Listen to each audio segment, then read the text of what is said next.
કૃપા કરો મુજ ઉપરે સુખ નિધિ સહજાનંદ. ગુણ તમારા ગાવવા બુદ્ધિ આપજો સુખ કંદ. ગુણ તમારા ગાવવા બુદ્ધિ આપજો સુખ કંદ. શ્રી સ્વામિનારાયણ ભગવાનની જય.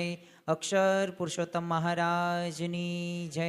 ગુણાતીતાનંદ સ્વામી મહારાજની જય.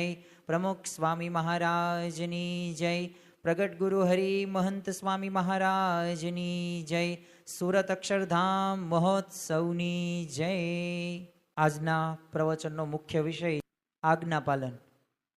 આમ તો શ્રીજી મહારાજના અક્ષરધામની અંદર આપણે સર્વ કોઈએ જવાનું છે અને એ માટે બે પાંખો છે. અને બે પાંખો એટલે એક આજ્ઞા અને બીજી ઉપાસના. આજે સ્વામીની વાત 5મા પ્રકરણની 151મી, જેમાં ગુણાતીતાનંદ સ્વામી એક આજ્ઞા આપણને સૌ કોઈને કરીશ. આમ તો લોકની અંદર આપણે ઘણા બધાની આજ્ઞાનું પાલન કરતા હોઈએ છીએ, ખાવામાં, પીવામાં, હરવામાં, ફરવામાં. પણ જ્યારે ભગવાન અને સંતની જ્યારે આજ્ઞાનું પાલન આપણે કરીએ ને, ત્યારે આપણને કેવા લાભો થાય છે. થોડાક લૌકિક દ્રષ્ટાંતો પણ આની અંદર આપવામાં આવ્યા છે અને સાથે સાથે ગુણાતીત ગુરુ પરંપરાના જીવનની અંદર આજ્ઞા પાલનનું કેટલું મહત્વ છે તો એ પણ આજે આપણે જોશું. પણ એ પૂર્વે એક યુવકે મહંત પ્રમુખ સ્વામી મહારાજને એક પ્રશ્ન પૂછેલો કે આટલી બધી સફળતાનું, પ્રગતિનું રહસ્ય શું છે? અને ત્યારે પ્રમુખ સ્વામી મહારાજે કહેલું કે સફળતાનું રહસ્ય પૂછો કે પ્રગતિનું પૂછો, પણ જે પણ વ્યક્તિ આગળ વધ્યા છે ને એમણે એમના ગુરુની આજ્ઞાનું પાલન કરેલું છે. એમ અમે પણ અમારા ગુરુની આજ્ઞાનું પાલન કર્યું છે, એટલે આ પ્રગતિ તમે જોઈ શકો છો.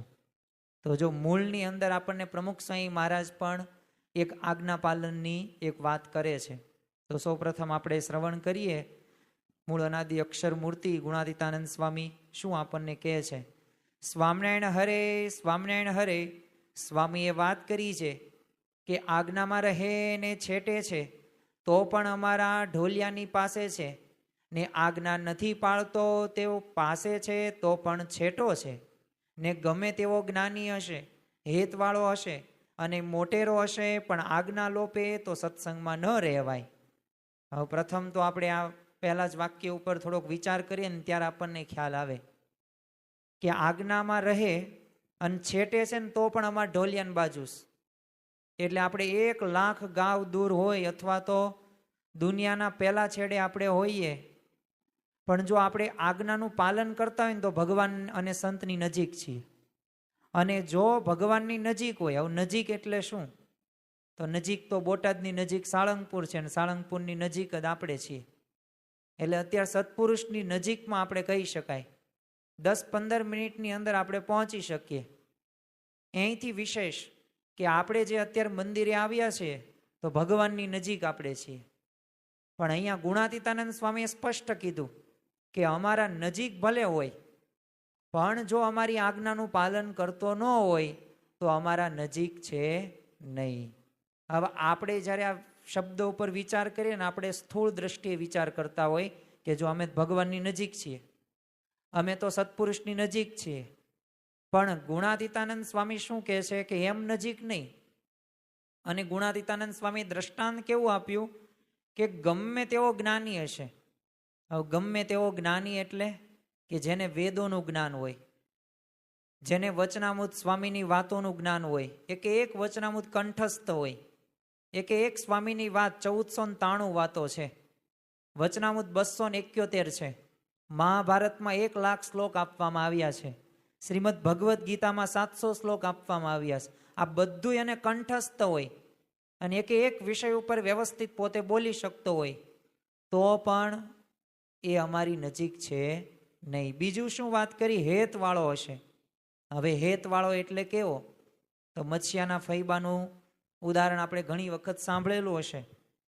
હવે આ મત્સ્યાની અંદર શ્રીજી મહારાજ એક વખત પોતે પધરામણી કરવા માટે ગયેલા. આમ તો આ મત્સ્યાના ફૈબાને ઘેર શ્રીજી મહારાજ 32 વખત એમને સમયા ઉત્સવો કરેલા હતા. રામનવમી હોય શ્રી કૃષ્ણ જન્મોત્સવ હોય, ફૂલદોલ હોય, આ બધા ઉત્સવો મહારાજે ત્યાં ઉજવેલા.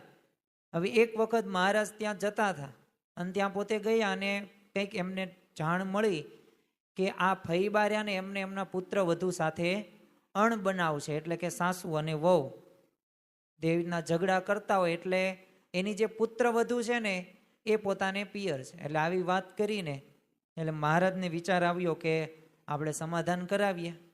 અને પાછા આ મત્સ્યાના ફઈબા પણ એટલા પોતે ગુણભાવી, તે હેતવાળા, તે સત્સંગી, તે નિષ્ઠાવાન.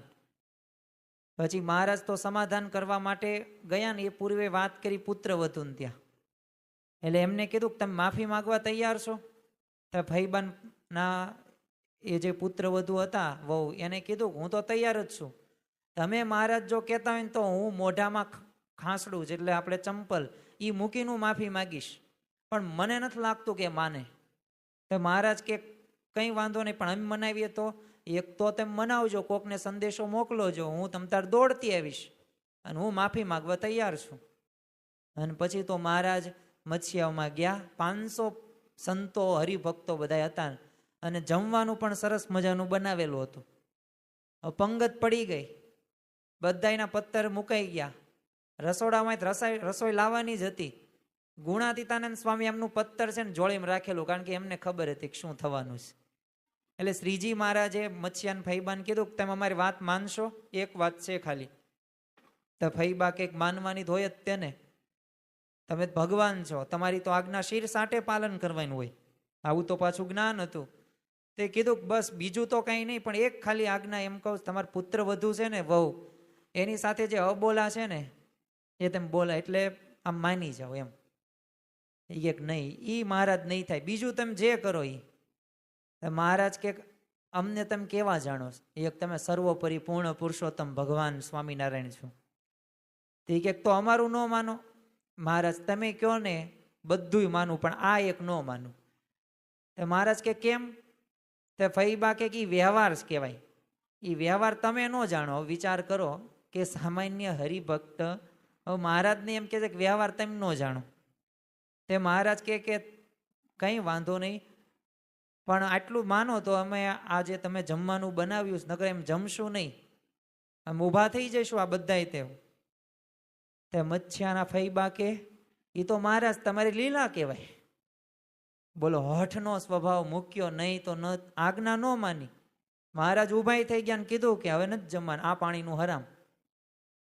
અને પછી મહારાજ એકેય વખત ત્યાં એ મત્સ્યાઓમાં પધાર્યા નહોતા.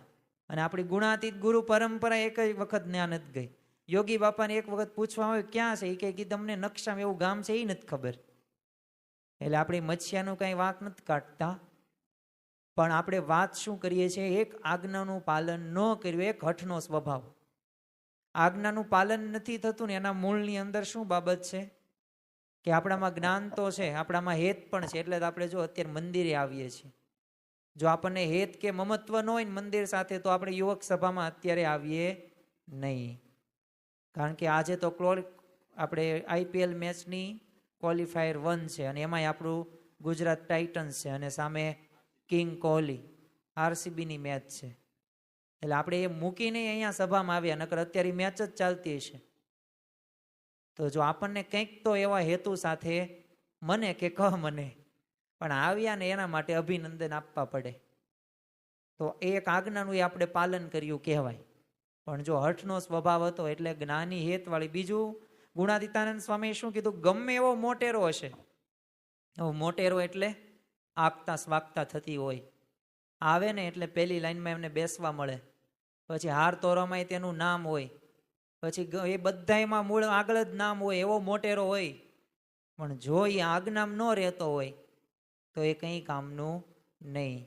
તમે જો અલૈયા ખાચર, એ પોતે આજ્ઞાનું પાલન ન કર્યું, એ સમયની અંદર 2000 એ ગુણ ભાવીને એમને સત્સંગી કરેલા હતા. પણ મહારાજે એવું મનુષ્ય ચરિત્ર કર્યું, ઘેલા નદીમાં સ્નાન કરવા ગયા અને મહારાજે છે ને જે પહેર્યું હતું ને નીચે તરત ખેંચી લીધું, એટલે નગ્ન અવસ્થામાં થઈ ગયા. અને એને મનમાં એનું માન હતું, અમથું ગવાય જ થયું હતું. કારણ કે જ્યારે મહારાજે એક વખત પ્રસંગ એવો બનેલો, સભામાં બધા બિરાજમાન હતા સંતો ભક્તો, અને એમાં કીધું કે આમાં પહેલા કોટીના કયા હરિભક્ત આવે. મુક્તાનંદ સ્વામીને આવો પ્રશ્ન પૂછ્યો. મુક્તાનંદ સ્વામી પહેલા એ કીધું પર્વતભાઈ, ને પેલું નામ તો એમનું કીધું.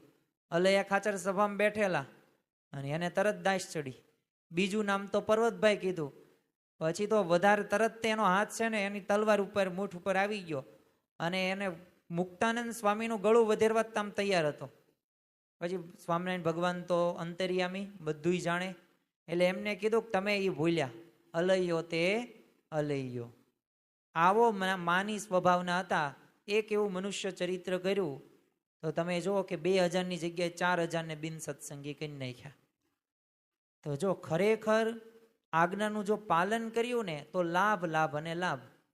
અને જો આજ્ઞાનું પાલન ન કર્યું તો પાછું ગેરલાભ. લૌકિક જીવનની અંદર પણ તમે જુઓ કે આમાં વિદ્યાર્થીઓ છે અથવા ધંધો વ્યવસાય પણ નોકરી આપણે કરતા હોય તો આપણે જો બોસનું આજ્ઞાનું પાલન કરીએ તો લાભ, બોસ કે માલિકની આજ્ઞાનું પાલન ન કરીએ તો ગેરલાભ. વિદ્યાર્થી હોય તો એ શિક્ષકનું આજ્ઞાનું પાલન ન કરે તો ગેરલાભ, નકર લાભ. ભલે અત્યારે દેખાય કે ન દેખાય. તો આમ સામાન્ય રીતે આજ્ઞા પાલન રહીને આટલી અગત્યની બાબત છે. અને સત્સંગમાં એનાથી ન રહેવાય. આજ નહીં તો આવતીકાલ. આજે આપણે બે જે દ્રષ્ટાંતો અત્યારે વાત કરીને એના મૂળની અંદર એ જ છે કે આજ્ઞાનું પાલન ન કર્યું તો આટલા બધા મોટા સત્સંગી હતા. મત્સ્યાના ફૈબાના ઘરે, ચાલો આમાંથી કોઈના ઘરે મહંત સ્વામી મહારાજ આવ્યા હોય ઊંચી આંગળી કરો. કોઈના ઘરે નહીં, મારા ઘરે નથી આવ્યા.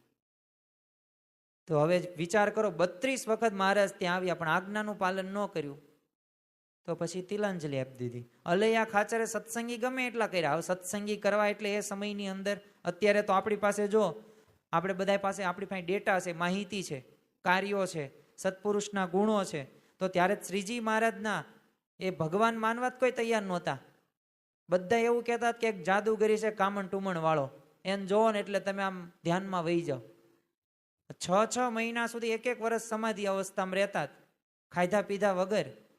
તોય બધા શું કહેતા, એ તો છે ને કામણ કુમણ કરનારો છે, આવું ભગવાનને કહેતા. તો એ સમયની અંદર 2000ને સત્સંગી કરવા એટલે. પણ જો આજ્ઞા પાલન એ જો ન કર્યું તો જો અલૈયા ખાચર પણ સત્સંગમાંથી પડી ગયા. અને પછી ગુણાતીતાનંદ સ્વામી દ્રષ્ટાંત આપે છે. ચાલો આમાંથી મકર સંક્રાંતિના દિવસે પતંગ તેમ ચગાવો છો કે નથી ચગાવતા? આપણે બધાય પતંગ ચગાવીએ છીએ. દોરી પણ હોય સારી, પતંગ પણ સારા હોય. તો તમને ખ્યાલ હશે કે પતંગ આપણી પાસે ક્યારે રહે કે દોરીથી જ્યારે બંધાયેલી હોય ને ત્યાર પતંગ નજીક રહે, બરોબર? તો એમ ગુણાતીતાનંદ સ્વામી એ જ દ્રષ્ટાંત આપ્યું કે જો પતંગ ઉડાડવાની છેટો ગયો પણ દોરી હાથમાં છે તો સમીપમાં છે. એમ આજ્ઞારૂપી દોરી હાથમાં છે તો મહારાજની પાસે છે. આજ્ઞારૂપી દોરી એનાથી આપણે બંધાવાનું છે. જો આપણે એક વખત આજ્ઞાથી મુક્ત થઈ ગયા તો ભગવાન શું કહે છે કે હું કોણ ને તું કોણ, તું તારા રસ્તે હું મારા રસ્તે. અને તમે જો ઇતિહાસમાં ઘણા એવા દ્રષ્ટાંતો તમને પ્રાપ્ત થશે કે જેમણે આજ્ઞા પાલન કરી છે ને એને લાભ થયો છે. સત્યકામ જાબાલીન જોવો તમે કે પોતે બ્રહ્મ વિદ્યા એને પ્રાપ્ત કરવા માટે ગુરુ પાસે જાય. એટલે ગુરુએ કીધું કે બ્રહ્મ વિદ્યા શીખવવું, આ 400 ગાયની 1000 ગાય થાય ને પછી હું તને બ્રહ્મ વિદ્યા શીખવીશ. ત્યારે સત્યકામ જાબાલીન એક પણ શબ્દ બોલતો નથી અને એ પોતે ગાયો ચરાવવા જાય છે. વર્ષો સુધી ગાયો ચરાવે છે. 400ની 1000 ગાય થઈને ત્યાં સુધી છાણ વાસીદું કયો તમે, નવરાવાનું, ધોવરાવાનું, જંગલમાં રહેવાનું બધું આ સત્યકામ જાબાલીને કરેલું.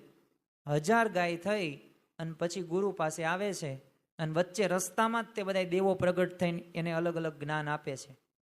અને ત્યારે એને એમ લાગ્યું કે આ તો બધા દેવો પ્રગટ થયા, જ્ઞાન આપ્યું, રાજી થયા હશે.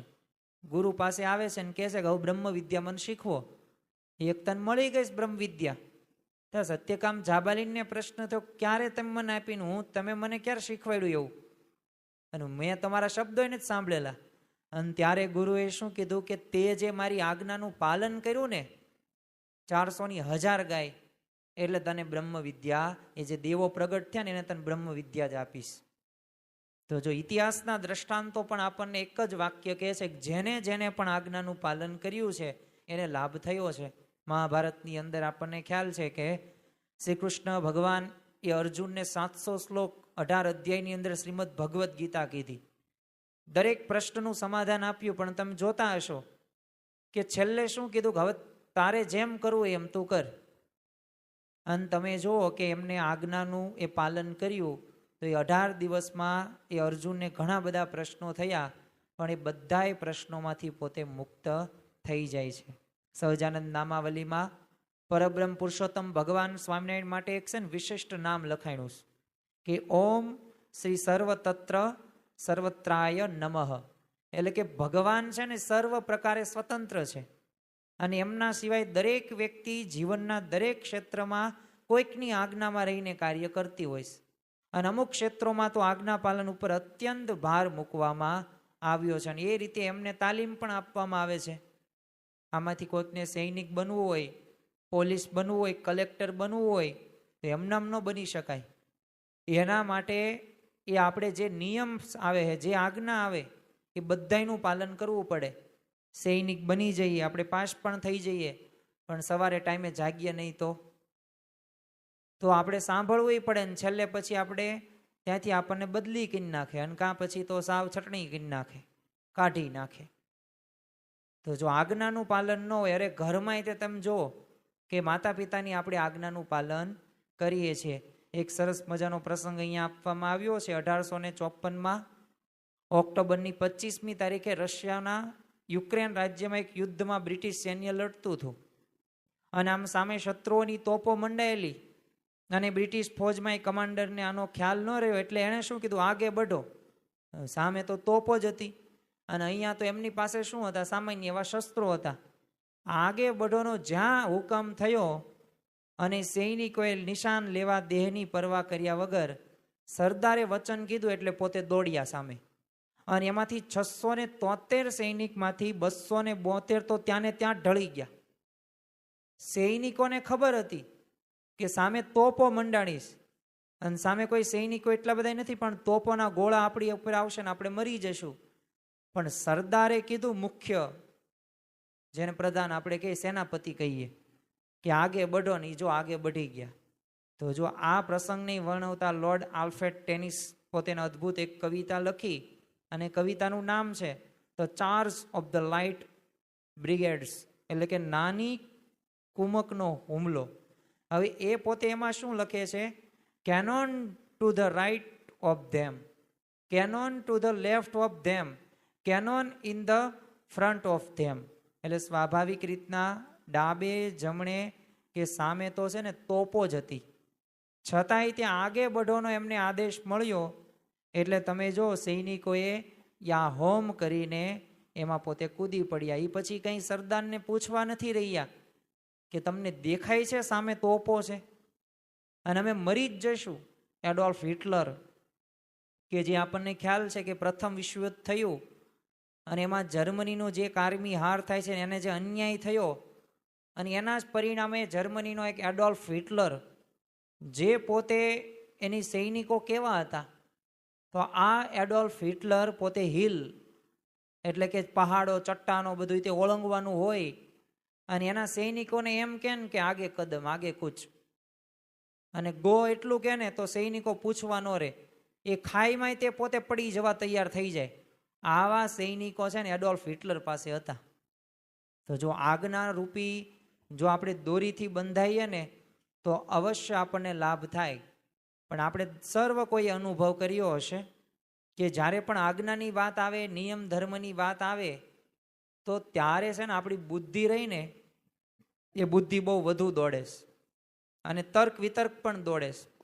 દાખલા તરીકે આપણે એક એક્ઝામ્પલ્સ લઈએ, આમાં ઘણું બધું છે, 1.5-2 કલાકનું, પણ આપણને ગળા હેઠે ઉતરે ને એવી વાત આપણે કરવી જેથી આપણને બધાને લાભ થાય. તો સ્વાભાવિક રીતના લસણ ડુંગળીનો એક નિયમ છે. હવે આ લસણ ડુંગળી રહી એ વ્રજ આપણે નથી, એટલે કે ખવાય નહીં અને હિંગ પણ ન ખવાય. પણ તમે જુઓ કે આપણે મનની અંદર એવું આપણે નક્કી કરી નાખ્યું છે ને કે જો આ લસણ ડુંગળી નહીં ખાઈએ ને તો જે સ્વાદ આવવાનો છે ને એ સ્વાદ શાકમાં નહીં આવે. બહાર હોટલમાં કંઈક જમવાનું થશે ને, જ્યારે કોઈ કહેશે ઘરમાંથી લઈ જવામાં આવશે ને તો આપણે છે ને ખાઈ નહીં શકીએ. બીજા બધા ખાતા હોય ને આપણે એમનામ બેહી રહીએ તો કેવું લાગે. બીજું આપણે એવું પણ લાગશે કે આ લસણ ડુંગળી જો નહીં ખાઈએ ને લગ્ન પ્રસંગની અંદર જઈએ અને આ ચણાનું શાક હોય પંજાબી, પછી કાજુનું શાક હોય, પનીરનું શાક હોય ને એમાં લસણ તો એની ડુંગળીની ગ્રેવી હોય જ તે. તો હવે ખાવું શું? દાળ હોય, સાધુ રોટલી દાળ કઈ રીતના ખાવી? એટલે મગજમાં આપણે મનની અંદર એવા તર્ક વિતર્ક આપણે કરીને મૂકીએ છીએ કે સામે છે ને પછી આપણું મન પણ હારી જાય. અને આ મનજીભાઈ તો કેવા છે? ચંચળ છે. એને તમે જ્યાં વાળો ને ત્યાં વળે. મનજીભાઈ એટલે કયું? આપણું મન.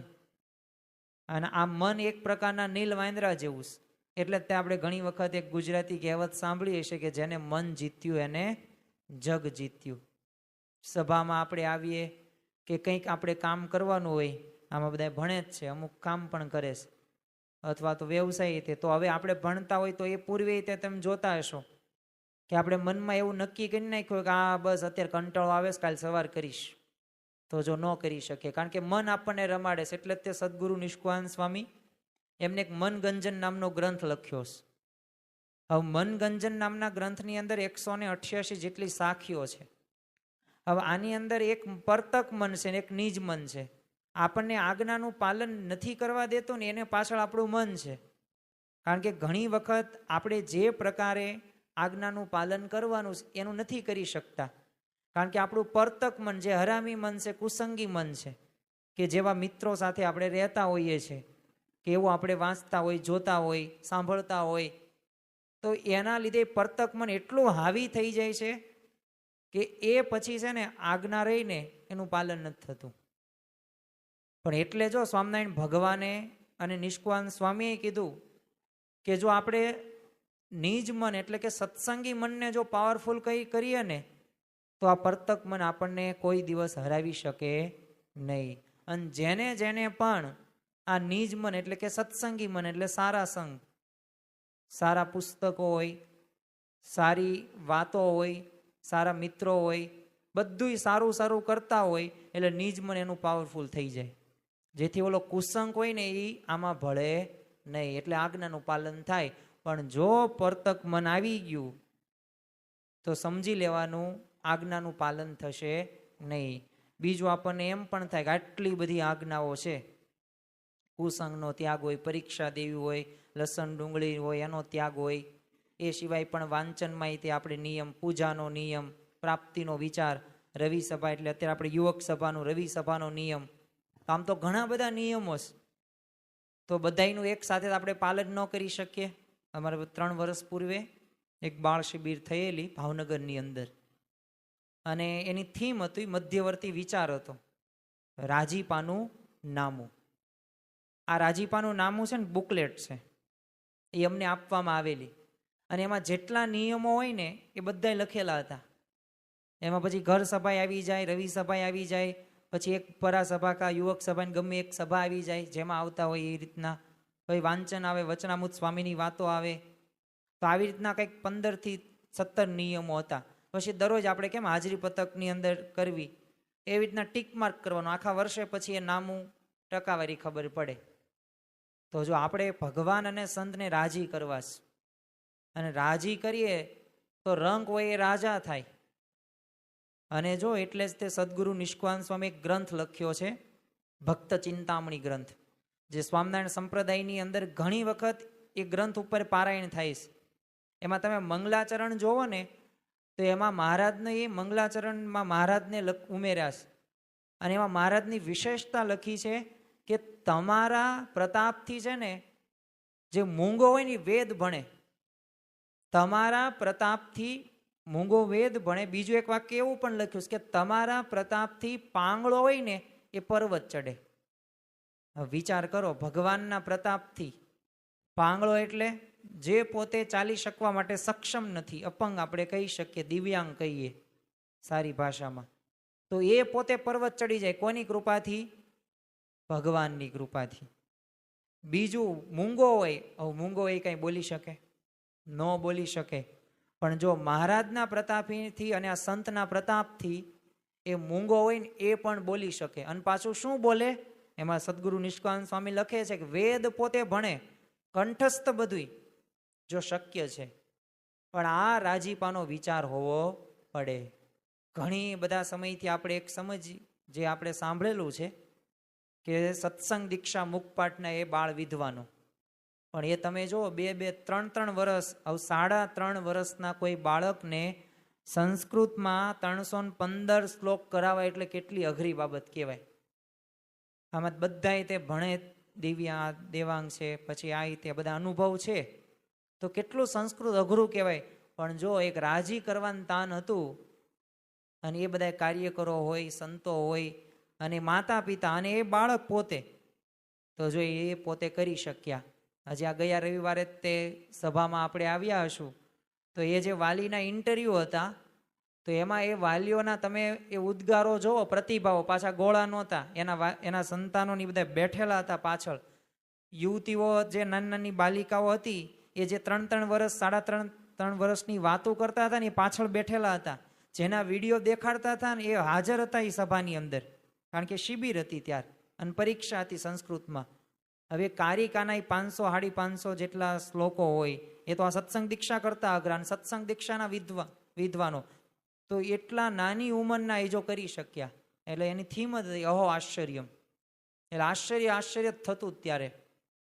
તો એ તમે જો થઈ શકે એમ આપણે પણ છે ને, જ્યારે પણ અહીંયા ભગવાન કે સંતની જે આજ્ઞા થાય, કાયમી આજ્ઞા હોય, પ્રાસંગિક પણ આજ્ઞા હોય, અને સાથે સાથે એ બધી આજ્ઞાઓ જો આપણે તત્કાળ પાળીએ અને રાજીપાના વિચાર સાથે પાળીએ, પણ આમાં એક પ્રશ્ન આવે કે બધી આજ્ઞા આપણે એક સાથે પાલન કરી શકીએ નહીં. હું કે તમે, આપણે સૌ કોઈ મુમુક્ષુ છું, અને મુમુક્ષુ તરીકે બધાય તે કોઈ સંપૂર્ણ તો છીએ નહીં.